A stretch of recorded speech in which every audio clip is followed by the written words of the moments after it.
I'm going to give a talk on Mercury as an antisyphilitic in Ayurvedic medicine.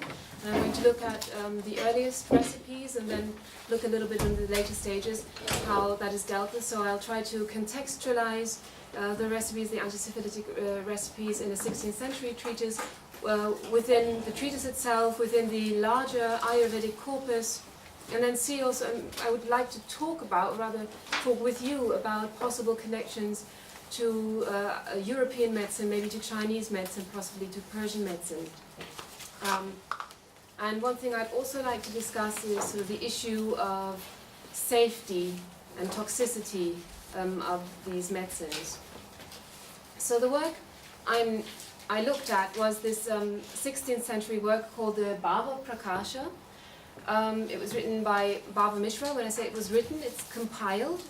So Bhāvamiśra took a lot of the older works and did summaries of them or just quoted them. He rearranged them. This work, there exists now a couple of translations of it. This is not the only one. You get the Sanskrit text and the English translation. The translations, however, usually have a lot of Sanskrit words so that it's actually very difficult to understand the translations. It's a really important work for the classical Ayurvedic tradition. It's one of 6 works that are sort of the core texts, one of 3 that are called the small one, the small 3, which is adjunct to the big 3 being the oldest text that we know. It's still used today, it's quoted a lot in later works, so this is really a very important text for even today's practice of Ayurveda. Formally, it's divided into a first and a second part, and then there's an appendix. The first part sort of gives you the fundamentals of Ayurveda, sort of the general rules of practice, things like what are the humours, what are the reasons for disease, and so on. Then there's a glossary part, which is very, very useful, which tells you which plants are which and how they're grouped together.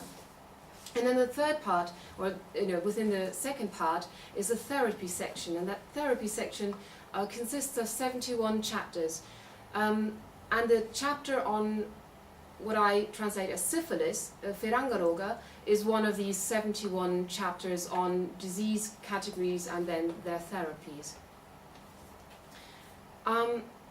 Now, this chapter is called the phiraṅgaroga chapter. Phiraṅgaroga is the disease of the Franks. The disease of the Franks, now the word phiraṅga, yesterday Johannes was saying it's the French. In the Indian context, when the word phiraṅga is used, the first thought is Portuguese. However, it doesn't just mean the Portuguese, it can mean any kind of European. It can also mean people who are associated with the Europeans. So typically, phiraṅga in the West Coast context would be Portuguese men, but also the women, the Indian women even, who are associated with them, and especially their offspring. This is sort of important differentiation for me, because the author explains what phiraṅgaroga is, and he says that one contracts this disease by contact with Franks, both men and women. And it is called phiraṅgaroga because it comes from the country of the Franks. Now this thing about having contact with men and women, the thing about the Portuguese was that in the beginning, and this is sort of middle 16th century, they didn't really bring very many women. I mean, there were a few, and you could say, well, those few were the source of syphilis in India. But there was a lot of intermingling of the Portuguese with the indigenous people, who would have then also counted as Franks. So this book says this is how you get it, through contact with them. Now I said it's syphilis. Today, phiraṅgaroga in India syphilis is called phiraṅgaroga. Of course, we have no way of knowing whether the disease that Bhāvamiśra was describing in the 16th century indeed was syphilis. There are some reasons to think that the symptoms match well enough for us to think that this probably was syphilis. Now, coming back to the chapter, I want to look at the recipes especially, and there are 7 recipes in total against syphilis in this, and 5 of these contain mercury. 3 for ingestion, 1 is used as a fumigant, you make pills that you then burn, and 1 is for topical application on the hands, and I'll get to that. 2 further recipes contain no mercury, and they just consist of herbal ingredients and honey, and I'll very briefly speak about those as well. So I'm going to show you the recipes, and the first recipe is a preparation called rasa karpura, that is mercury, that is like camphor. So, and that was, calomel and or corrosive sublimate. pills. You can't really know whether it's the one or other thing, or probably a mixture of both. In various sources and later sources describing Rasa Karpura, you find different answers to what it is. Some say it's calomel. I've got a modern book on Rasa Shastra, which is sort of published in 2004. They say that Rasa Karpura is just corrosive sublimate. In works of the 19th century, they claim that it's a mixture of both. It's this, what you can see in the picture, that's this Rasa Karpura, whatever it is, this salt of mercury. And the recipe goes that you take 500 milligrams, so quite a large amount, of the Rasa Karpura, and you encase it in wheat flour. Now it says that you need the wheat flour, so they don't say that you use water for this, but I'm guessing that they probably would have used water for this. You need the wheat flour, you fill in the Rasa Karpura, you make it into a pill, and then the pill is covered in ground cloves. And then you swallow it without touching the teeth, and this is supposed to then be unproblematic for the throat and for the mouth, so you wouldn't get ulcerations. The dose is really, really high, and Dutt writing about this in the 19th century is saying, if you take that, no wonder that people get dreadful salivation or indeed die of these doses. But Bhāvamiśra's take on this is that this is a great medicine. The physicians of old knew that this would cure phiraṅgaroga, which is a bit of a, the discourse is that this disease was always known, and also the remedy for it was always known by the physicians of old. We'll get back to Rasa Karpura later on, because it's one of the processed mercury products. But I think, in my mind, this is sort of the most important recipe, but I could be wrong. The second recipe are the 7 grain of rice pills. So yes, in the first recipe, it says just take that pill. So you take maybe 1 pill and then it's over, or maybe you take that pill for several days, we don't know, it doesn't say so in the text. The second recipe is 7 grain of rice pills, so it's about the size of the pill that you then get. And here we have more ingredients. We have mercury, and this picture is just from the internet, so this is not, it's supposed to be purified mercury, so it wouldn't look like this, but I thought it was a rather nice picture. And you mix that with acacia catechu, so this is kalira, one of the sort of very standard ayurvedic herbs, together with pellitory, and pellitory is akarakarabha. This is in fact not a standard ayurvedic herb. It doesn't occur for the first time with Bhāvaprakāśa, but about 200 years earlier. It's an import from Persia. In later texts you do find it, but it's very rarely used, so this is quite unusual that it is in this formulation. And you mix all of this up with honey, make the pills out of it, which are the size of a grain of rice, and you take 1 pill per day for 7 days. And I think, and this is also, in a later work, it says that this was used in primary syphilis. Now this text doesn't say anything about primary syphilis at all. It doesn't even say when you use it, but this is the idea. In the 19th century, these pills were used in primary syphilis. The third recipe is an electuary. So now this gets really quite complicated. You take purified mercury, you mix it with sulfur, you heat it. The bottom picture shows what you get. This is the kajali, and that's the basis of a lot of the mercury medicines in Ayurvedic medicine. However, in this recipe it's a little bit different because they also mix an acacia catechu that I mentioned before. Also, is also one of the ingredients of this specific kind of kajali, black sulfide of mercury. Now that's not the end product. You have a vat of this black sulfide of mercury, and then you add quite a lot of more herbal ingredients. Because there are so many herbal ingredients, and it seems to be quite large doses of them, it feels to me as if, in a way, the mercury is not the main ingredient here, but rather that the botanicals are the potency of the herbs is being strengthened through the use of the kajali. So the things that are added are Ceylon ironwood, also called Indian rose chestnut, the 2 kinds of cardamoms, then the 2 kinds of cumins, and that could be black cumin and normal cumin. The black cumin could also be caraway, I'm not quite sure. Then there's bishop's weed, ajwain, also used for cooking today in Indian cooking a lot, and sandalwood, and it's always the ground powder of these. Long pepper, bamboo, spikenard, cinnamon, honey, and ghee. It's a bit odd to have both honey and ghee in the formulation. Usually you have one carrier substance, it would be either ghee or honey. Here you have both. You can see how, from the point of view of modern pharmacology, this would be an impossible recipe to do research on, really, because it's got so many ingredients, each of which have so many different things that make them work in them.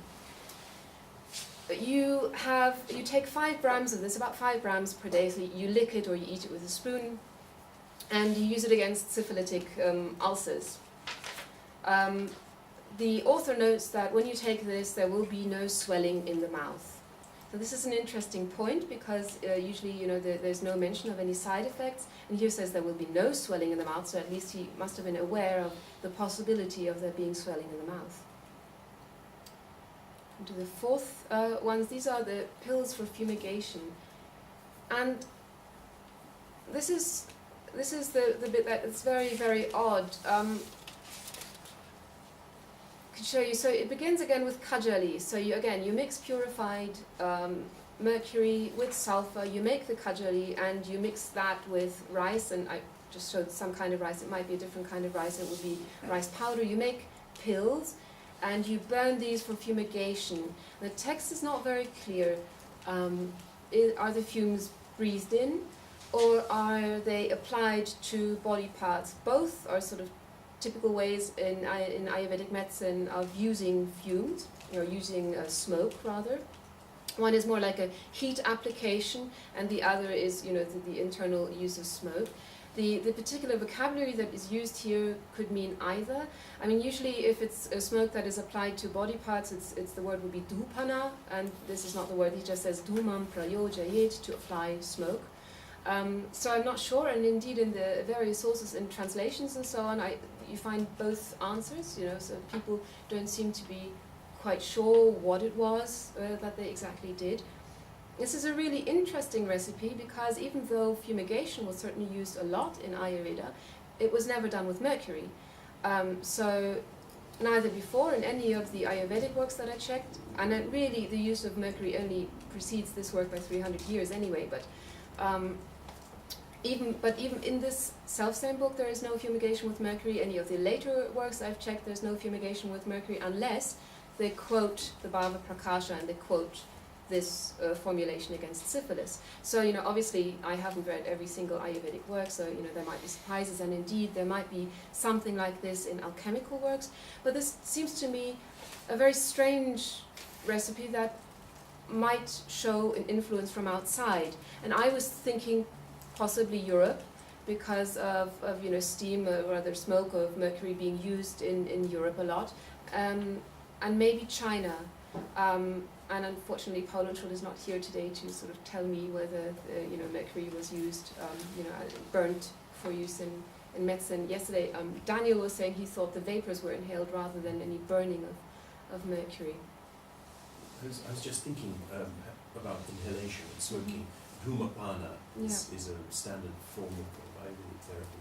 Yeah, so in this case, because it just says dhumam prayojayet, one should apply smoke. It's, how to know what it is exactly. So then recipe 5, and that's the last of the mercury recipes, is the topical application by rubbing it into hands. This is also a very strange thing. So you take mercury, and the word is parada or sutta or rasa, so just synonyms for mercury, and a lot of the translators always put in brackets purified, and I'll get back to that. But so it's probably liquid mercury. And then the juice of the leaves of the yellow flowering Cedar cordifolia, and you rub it into your hands until this liquid is absorbed. So this would be interesting to how quickly this would actually be absorbed, and then you heat it over a fire. This is another problem. Now some translations go that you heat the body over the fire, so you heat the whole body, you go into a sauna. Well, what are you heating? But I think it means the hands, to heat the hands over the fire. And made to sweat for 7 days. Now this is another translation problem. it says for 7 days. So, you know, are you going to sit over the fire for 7 days? Or are you going to do this every day for 7 days? And I tend to think it's probably you do this every day for 7 days. But from the text, you can't know. So then there are two more remedies, and they're herbal, and one of them at least is connected with the mercury, which is why I want to talk about them. But the first one is sort of like super standard Ayurvedic therapy. It's got the powder of neem, chebulic, myrobalan, emblic, myrobalan, and turmeric with water, and you eat that. And it says this is wonderful against phiraṅgaroga and will cure it. So you kind of wonder why they're messing about with mercury if this will do the trick. These herbs are, I mean, this is, I think, the oldest herbs to be used in Ayurvedic medicine. You know, this is it. Things that you can also eat. Really, it would be difficult to get sick if you had these. It's always, of course, a matter of dosage, but these are very safe sort of plants.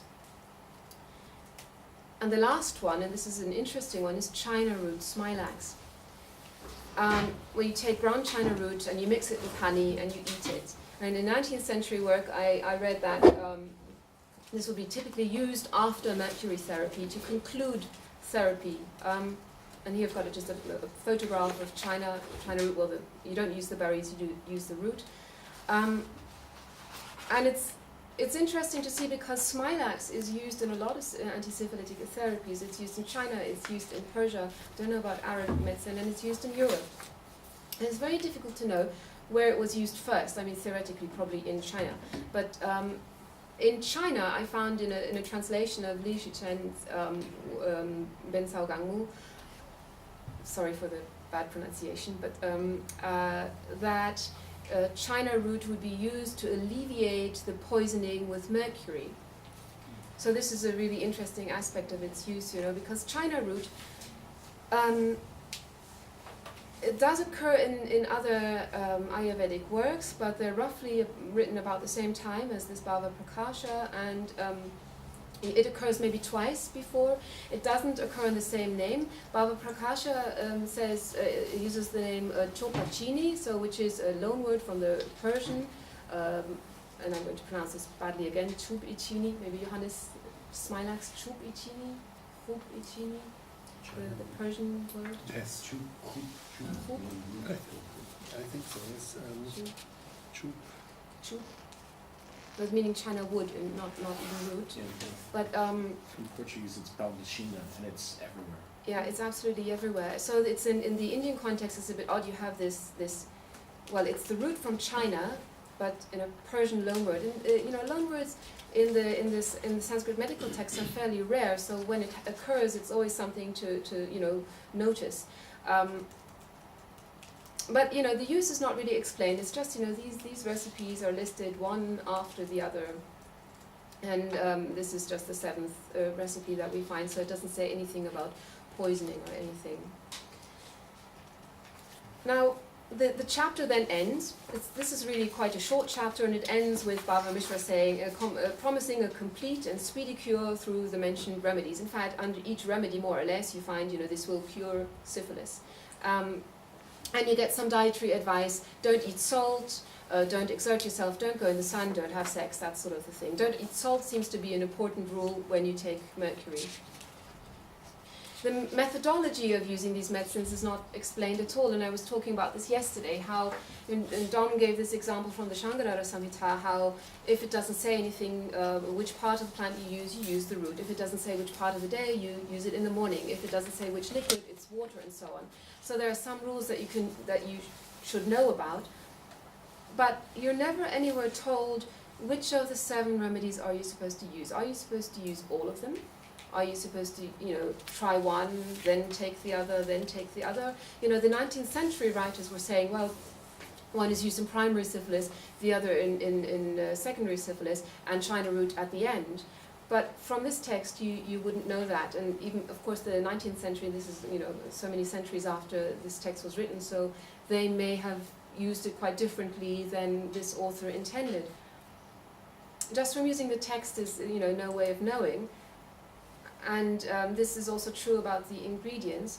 And as I said yesterday, I was asking some Ayurvedic practitioners about that in India, you know, what they got very sort of vague and very differing answers. Well, you know, your teacher would know, You as a doctor would know because of your experience. You also have your favorite medicine, as it were, you know, the thing that works best in your area that you live in because of certain environmental factors. Are you in a marshy region? Are you in a cold region? Is your region hot? And so on, which would have an effect upon people's constitutions, not just, you know, the individual ones, but the sort of group constitution. And people who are in swampy areas are more likely to have more, you know, more the humor phlegm, for example, and so on. So sort of various ideas of what this might mean, but we don't have a very clear methodology. Now, I've compared these recipes, and I, you know, spoke a little bit about this, with older recipes, especially the Phiraṅgaroga Samhita, because that's the first Ayurvedic work written in about the 13th century that does a lot of mercury and mercury processing and so on. And basically none of Bhāvamiśra's recipes have, you know, occur in the Phiraṅgaroga Samhita. So, you know, of course, this is a new disease. This disease was not described before, so of course, you know, there will not be an exact same, you know, recipe for different diseases, but the whole methodology is different. So Rasa Karpura is different. Rasa Karpura doesn't really occur in medical texts before the Barber Prakasha. It does occur in alchemical texts, and there are sort of in other medical works you hear of white ash of mercury, which may have been the same product, and we just don't know, but it wasn't called Rasa Karpura. Rasa Karpura, in fact, only occurs once in the Barber Prakasha, namely in this recipe. That is, no, it occurs twice. In the glossary section, there's a very large section on how to make Rasa Karpura, because it looked like a fairly simple recipe, but in fact, making Rasa Karpura is very complicated. So there's a lot of steps that go before you actually do. Then, you know, then you can mix it with the flour and so on. But it's only there once, so this is quite unusual. Then the fumigation doesn't occur anywhere, as far as I can see, and the rubbing into hands I've also not found anywhere, either in the Ayurvedic works nor anywhere else. So I'd be, you know, if anybody has ever heard of rubbing mercury into your hands, that, you know, be fascinated to hear of it. You know, there's a lot going on here that is really quite inexplicable. And I'm really sorry I have no answers. I'm sort of looking to you for some answers. I'd like to go back to the details of the recipes. When the recipe says mercury plus something, we're not usually told what kind of mercury, so, you know, liquid quicksilver, or, you know, maybe an ash of mercury, but I chose the liquid quicksilver because I've come to the conclusion that purified quicksilver is still liquid, and that's the thing that's used for the base recipes, unless they mention a particular kind of ash. But in another place in the medical work, the author Bhāvamiśra lays out a number of procedures for processing mercury, for changing mercury, for cleaning it, for perfecting it. And the idea is that you would only ever use processed mercury in any given recipe. So whenever it says mercury, it has to be purified mercury. So that's why, you know, the translation, they say purified mercury in brackets. It always has to be purified mercury, or otherwise ash of mercury, which is based on purified mercury. Why? Well, the reason is that unprocessed mercury, you know, and this is unlike the Chinese, you know, where we yesterday learned that the Chinese, for example, felt that cinnabar was safe, and then it was processed, then it got unsafe. So in the Ayurvedic context, mercury is always unsafe until it is processed. So it's dangerous, and it's a faulty substance that would cause disease or even death. And now, there's two kinds of problems with mercury in this kind of worldview, and that is that mercury has innate, naisargika, and acquired upadija faults. You know, the innate faults are dirt, poison, fire, heaviness, and being unsteady. And I sort of, you know, the correlation to Tibetan medicine, where there's three, it's not quite the same thing, and I sort of wonder what the piercing would be. I think maybe perhaps the poison or so would be the piercing, and so it'd be interesting to see if we can, you know, work out how Tibetan ideas and the Indian ones fit. The acquired faults are the admixture of tin and of lead. So these can be washed off, whereas the innate faults, they can't really be destroyed, but they can be subdued or somehow counteracted. Each fault is Gesundheit, associated with a particular problem. Dirt is associated with fainting, poison leads to death, fire gives you a severe burning sensation, heaviness makes you exhausted, unsteadiness is loss of virility, generally sort of stamina, but also just sort of general strength.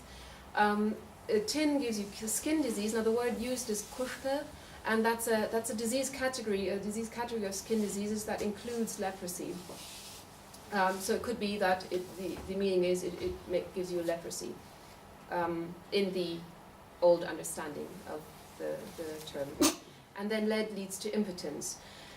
Now if you look at this list, these are basically the side effects of mercury. What's missing? If you give mercury, what do you expect to happen from mercury? Well, we think of salivation, exactly. They don't mention salivation. It's like the big thing that happens when you take mercury is salivation. It's not mentioned. But a lot of other things are mentioned, so they knew something was, could happen. Not salivation. What else is another sort of big thing? The ulceration of the mouth that I mentioned already said it doesn't do that when you process it, so they would have been aware of it, but they don't list it here. They also don't, no loosening of teeth, for example. No tremors, no, exactly. So it's a very short list. It seems to me that this list represents how you would feel immediately after taking the medicine, rather than as sort of long-term effects, maybe. Right? And this is a really important point now. So the idea is that so the author in this glossary section where he talks about the processing and so on, he says basically mercury that is unprocessed is poison, but when you process it, it's like nectar. It's wonderful stuff, and you will heal pretty much anything, and indeed it's a panacea because it's said to mitigate all three humors. So you can't make an imbalance in the body through using mercury. So it's like a sort of broad spectrum antibiotic in a way. It's got the same sort of, it heals everything as long as it's processed well. The author also mentioned that some other authors mention further faults, and these are probably the 7 coatings kanchuka, known from alchemical literature, but he sort of dismisses these and doesn't really talk about them. The faults of fire, poison and dirt are considered the most severe, and so that special attention must be given to their eradication. And Bhāvamiśra has the answer for that. Basically, you use some plant materials to do that, and aloe removes dirt, the 3 myrobalans remove fire, and leadwort removes poison. So he has a sort of plant that will subdue these particular bad innate problems. And you macerate the mercury with it, and then sieve it through, wash it and sieve it, and then you have a sort of cleansed mercury. Now, when you read sort of textbooks on Ayurveda and on this iatrochemistry in Ayurveda and so on, it will tell you usually that there are 8 standard steps for processing mercury in order to make it fit for use in medicine, right? And these are the steps. And in a way, I've translated them, but really the translation doesn't really give you an idea. Maybe steaming does a little bit, but what actually happens when you do these steps. The thing is that this list of 8 is actually, there is a much, much longer list of sanskaras, of procedures for processing mercury, explained in alchemical literature. But these 8 are supposed to be sufficient, so if you've done these 8, then the medicine will be good. It's good enough for medicine. And you want mercury for higher purposes, for your alchemical ritual, for spiritual purposes and so on. Then you must do many, many more steps. And I was thinking of it, you had 2 different Tibetan recipes where one was sort of good enough but not really that great and not used anymore, and one was the good stuff. And I kind of wonder about this list of 8. The thing is that the medical text that I've actually looked at never quite have these 8 steps. So this is all very neat, step 1, step 2, step 3, and you're supposed to do one after the other, and then the end product is purified mercury. But in the Barber Prakasha, for example, we've got steps 1 to 5, more or less, and the steps 6, 7, and 8 are missing. So, and in this textbook of Rasa Shastra, the author, who's now in a department of modern alchemy, if you will, in India, writes that, well, really it's 4 steps that must be done. for the safe use of mercury in medicine. Basically, points 1, 2, 3, and 5. So distilling is distillation is sort of the last thing that they do. In the Barber Prakasha, after that, in the section, so you have these purification, these cleaning methods. So you're subduing the faults and you're getting rid of the contaminants of tin and lead. And then after that, you've got the recipes for making ashes of mercury. And one of these ashes, so the chlorides, and one of these ashes is rasa karpura, which was the main recipe, or this important recipe that I thought the first one, where you take rasa karpura and encase it in a flour pill that's then covered in cloves and swallowed.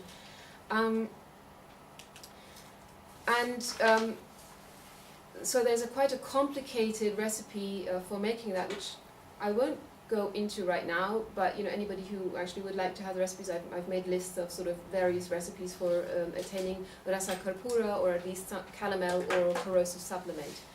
And it's kind of difficult to know, if you just read the Barber Prakasha, whether this is seen as part of the purifying process, or whether this is something different again. And I've for myself, I've kind of concluded that the purification ends when the quicksilver is still liquid. But the jury is still out on that, I feel. I wouldn't, from the text itself, I think we can't really decide this. Now, a word on the purification in general. Maybe you've noticed sort of the words that I've been using, words like perfecting, processing, and so on. The reason being that the actual things that you do is, in each of the steps, in each of these 8 steps, you mix mercury with something else. You mix it with plant materials, and then you heat them. You mix it with urine. You mix it with all sorts of things, coal, a lot of other things.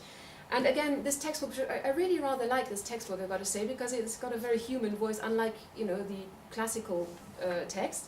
And I'd like to read his quote. He says, so the authors comment on the confusion created by the translation of purification for shodhana, which is the Sanskrit word that's usually translated with purification. And they say, any student who has studied the basics of chemistry is bound to get confused. Metals and metallic compounds, when they're heated and dipped in various organic liquids, most of them of acidic nature, are bound to get converted into some other substance due to chemical reaction. Similar are the cases where substances are roasted or liquefied and dipped into various liquids. It means almost every purification method makes the substance impure, and still the procedure is called purification. And they sort of explain this, because now there are very good industrial methods of getting, pure quicksilver, pure Hg, and can we use these for Ayurvedic formulations? And his answer is no, they have to go through these perfecting processes. Now, these perfecting processes, yes, you're trying to get rid of impurities, you're supposed to subdue the innate characteristics that you don't want, or counteract them somehow. You also want to make it sort of absorbable by the human body. And there's a last one. Well, you want to make it absorbable, and you also want to enhance the potency of the mercury in a way. Well, you want to enhance the potency of the mercury, but you also want to enhance, through using mercury, you're also enhancing the potency of the herbal or other mineral substances in the medical formulation. Now, the idea is that the end product, after whatever steps you take here, should be extremely potent and completely safe. A perfect medicine. And we could basically call this the Ayurvedic orthodox position that properly processed mercury should have no side effects. There should be no mercury poisoning, at least not with these products. And this is and the side effects that were explained before, these are really, it's just when you take mercury in the wrong way, mercury that hasn't been processed. 300 years later, and this is the position, right? In any later book on, that has the mercury formulations, this is how they describe it. Now, 300 years later, the Vaishajya Ratnavali was written, or rather again compiled. The author used a lot of the Barber Prakasha. For example, the whole chapter on syphilis, on phiraṅgaroga, is just taken verbatim. It's exactly the same. There's also a section on the processing of mercury, which is rather shortened. The special thing about this work, which belongs to the 18th or 19th century, it's the 18th century, but large parts of it have been added in the 19th century, and it seems that this special part that I'll speak about was probably added in the 19th century, so it's really rather late. So there's a separate chapter on mercury poisoning. And this is sort of, this doesn't occur anywhere usually in the Ayurvedic books. Now, in the Bhashajya Ratnavali, which is a very important book, is still used a lot, particularly in Bengal, and it's sort of part of the syllabus in modern Ayurvedic colleges, and so people read it, they use the formulations. This is also quite a nicely readable book, I've got to say. It's sort of, yeah, I quite like it. It's very clear, like the Barber Prakasha, really. The author has a lot more symptoms of mercury poisoning. Destruction of the bridge of the nose, catarrh, falling out of teeth, bulging of the eyes, I'm not sure about that one, spreading eruptions and spots on the skin, itching, severe headache, discoloration of the skin, sores in the nose, etc. Well, I guess all the sort of everywhere in the face, around the mouth, tender nodules and swelling in the scrotum, stiffness, tremors, damage to the gums, ulceration and pain, and finally salivation. So, you know, we were sort of missing salivation in the list of things that could happen when you take the medicine, and here it is now. Again, I should point out, however, that this author, although now we've got this whole list of, you know, bad things that can happen with mercury, it still is within the Ayurvedic paradigm, because the idea is that these are all things that happen if you get exposed to unprocessed mercury. And he mentions steam of mercury, bāshpa. Steam, so I'm thinking maybe he was talking about industrial contexts, because he's not talking about fumes. You know, I told you he took this whole chapter from the Barber Prakasha about syphilis, where, you know, we're burning mercury, and the fumes are maybe inhaled or maybe applied to the body. So he has that, and the word there is smoke, huma, and here the steam of mercury is bāshpa. So this is obviously something else that he's talking about. What's interesting about this chapter, however, and I got very excited about this, was that he offers some measures to counteract mercury poisoning. This is completely new. This is nowhere else in the Ayurvedic books. You know, always with the caveat that I have not read every single one of them. You know, we were talking about 40 works per 100 years. You know, and I've read, you know, maybe 8. So, you know, clearly there's work to be done on this. And I really thought, reading a lot of European recipes and so on, I found that there were no remedies for mercury poisoning. Now, in the European medicine, everybody was aware of how toxic mercury was. Everybody got ill, people died. You know, we knew this from the 16th century. You know, taking mercury was a wretched thing. And you find it a bit strange that even though they sort of wrote about how everybody hated it, they still used it for so long. In the Indian context, they sort of never admit to it. So in a way, it sort of makes sense, you know, for using it, you know. But now, in the 19th century, 18th or 19th century, we've got some measures to counteract, and I think it's a very logical remedy.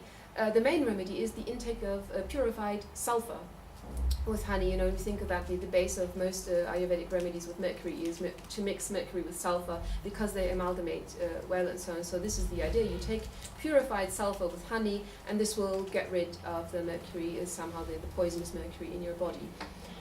It doesn't end there. There's also 2 herbal decoctions, one herbal electry, consisting of a number of plant materials. I've got a sort of longer list. If anybody's interested, I can give it to you. Here are some of the herbs that are used, and there again, they're very sort of well within standard Ayurvedic remedies.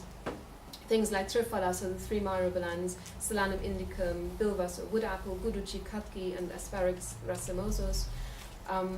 You sort of get the feeling like, oh, and then take any medicine, you know, sort of for against the poisoning.